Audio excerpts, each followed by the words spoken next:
This is advice I would give someone in their 20s who is considering having kids or thinks they want kids in the future. Honestly, even if you're not in your 20s, I think this is advice you should know before having kids in general and things you should prepare for before having kids. And if you're new here, my name is Shansei. I am a mom to 4 kids, ages 6 and under. I have identical twin girls and 2 boys, one older, one younger. I share content surrounding motherhood, marriage, and self-care. If you love the type of content, absolutely stay, subscribe, share, comments, like, and let's get right into it. First, I want to start by saying it is imperative to plan early, and being in your 20s is not too early to start thinking about your future and preparing for your future. Preparation equates to better future. First question I would ask myself is, why do I want kids?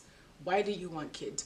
What is driving this feeling? Is it because society tells you you're in a space to now have kids? Is it because you met someone that you love and you're thinking it's the perfect next step? Is it because it feels like just the right next step or what is supposed to be? What rule book are you following that is telling you that this is what you should do next with your life? I will be the first to tell you that having kids is a selfish decision. I don't think there's any decisions you can do to have kids that are not selfish. Not selfish does not equate bad. It's still selfish. But there are bad reasons to have kids. So just take the time, sit with that question, why do I want kids? Next thing I will do is make sure that I am building a life that I love so much that having kids is just an addition. Motherhood should not be the thing you're seeking to complete your life, but it should just be an addition. Make sure that the life you're living right now is full of life, is full of love, is full of hobbies, it's full of discovering who you are, it's full of travel, it's full of fun, because motherhood cannot replace and be your end all. Motherhood should add to your life. You should really think about the things you'll have to sacrifice because you have so much going on for yourself. Consider, what will I be giving up if I became a mom right now?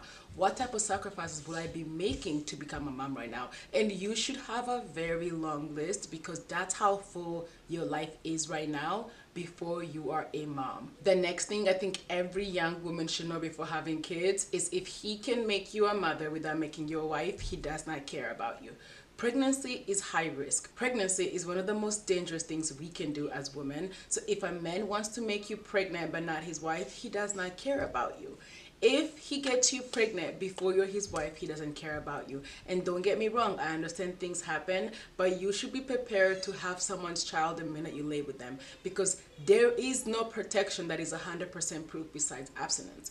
Think about that the next time you decide to be with someone. And on top of that, while we're talking about partners, make sure that you are already creating an environment of equal opportunity when it comes to sacrifices that are going to have to be made in order to become a parent. A lot of time people say pregnancy is something that only the woman carries and the men can't do much about it, but I like to say that is wrong.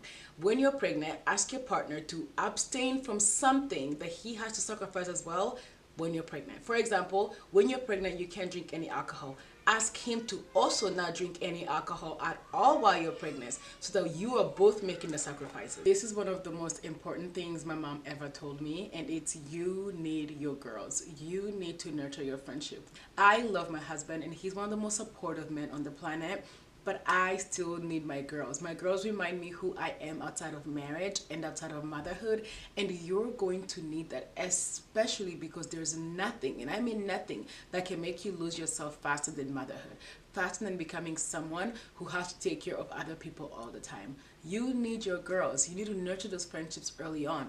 Make sure you don't start canceling dates on your girls. Make sure that you show up for your girls. Make sure you're celebrating your girls. They're accomplishing things, small or big. Be there, support them, celebrate them, love them, because those friendships are some of the most important relationships you'll ever have in your life. Decide the type of mother you want to be and reverse engineer your life to support that motherhood journey. For example, if you want to be a stay-at-home mom, decide right now in your life what you're doing to make sure that you can be just that, a stay-at-home mom. What kind of mom do you want to be? Do you want to be a working mom? Do you want to be a stay-at-home working mom? Do you want to be the type of mom who's hardly ever home or who's home all the time? What type of mom do you want to be? You and your partner preparing for that? Do you know what that looks like financially to make sure that you can be a stay-at-home mom? Do you know everything that entails with being a stay-at-home mom? Do you know the emotional, physical, and mental load it takes to be a stay-at-home mom?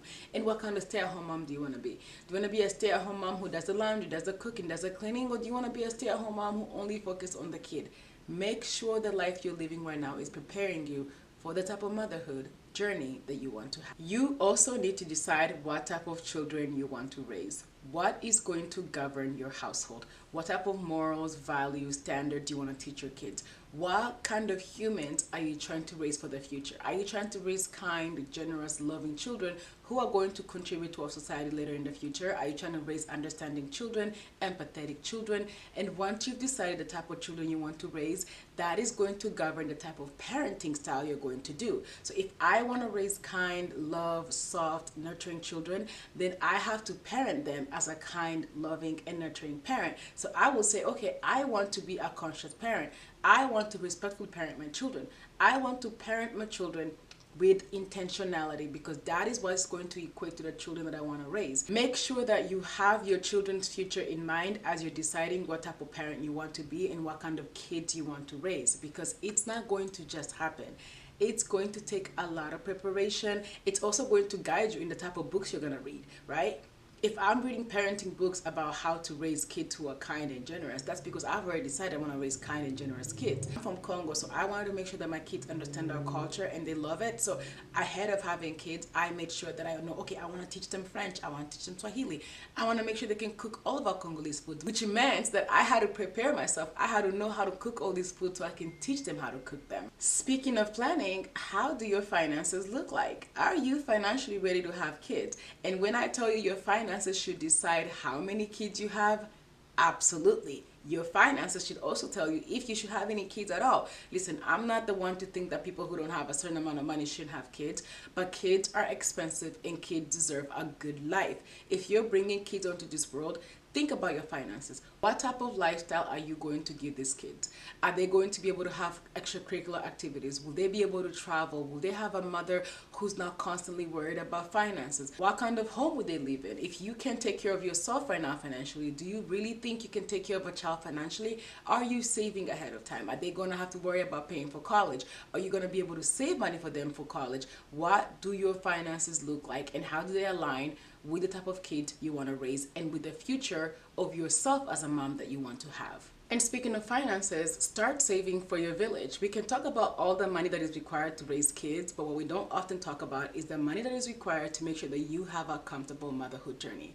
I say this all the time. It takes a village, but the village is no longer free. What I mean by that is when our parents were moms or becoming moms, they had aunts, uncles, cousins, and sisters to come over, help them cook, help them clean, take care of them postpartum, watch the kids occasionally. But right now, in the society that we live in, that's no longer an option. So while you're planning for your motherhood journey, financially prepare for your village. Think about childcare. Think about whether you're going to have to put them in daycare or have a nanny. And I'm not just talking about if you're working. I'm talking about regardless. Consider all the chores that come with just running a household. You might want to prepare for a housekeeper. You might want to prepare for some laundry service. You want to prepare for childcare, even if it's for a little bit. What kind of life do you want to have as a mom? Do you want to be able to go on a date with your husband? Think about childcare. Do you want to be able to go on a vacation with your husband or your partner? Think about the childcare you would need for that.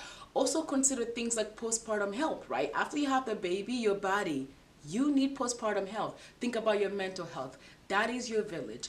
Those are the things that you're going to have to prepare for financially because they're no longer free. They require money.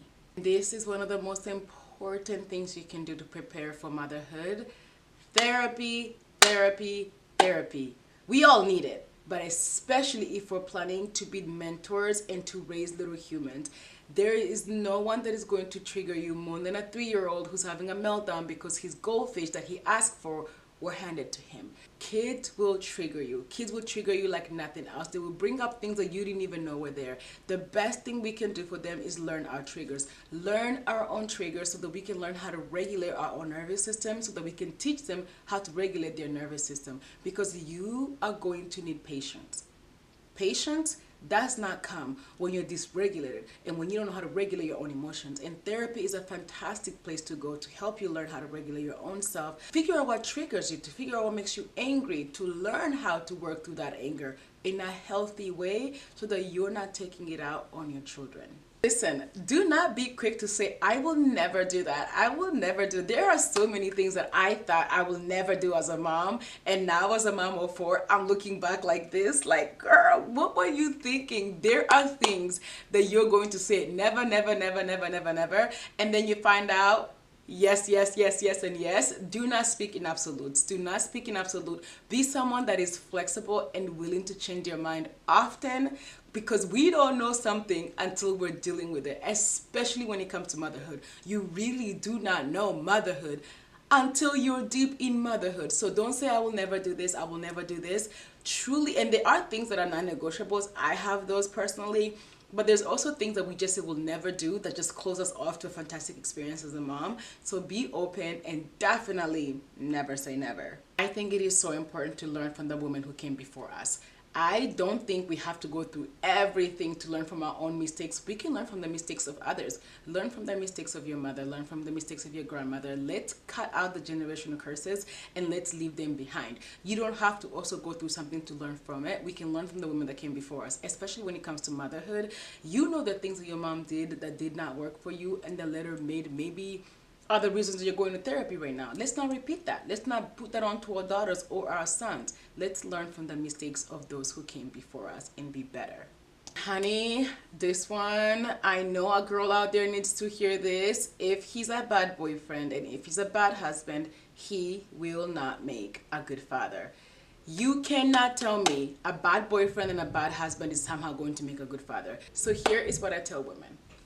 Does he empathize with you? Does he sympathize with you? If you're going through something that he can never ever go through, for example, when you're on your period, how does he treat you? How does he nurture you? How does he take care of you? There's a big misconception that only women are nurturing, but that's not true.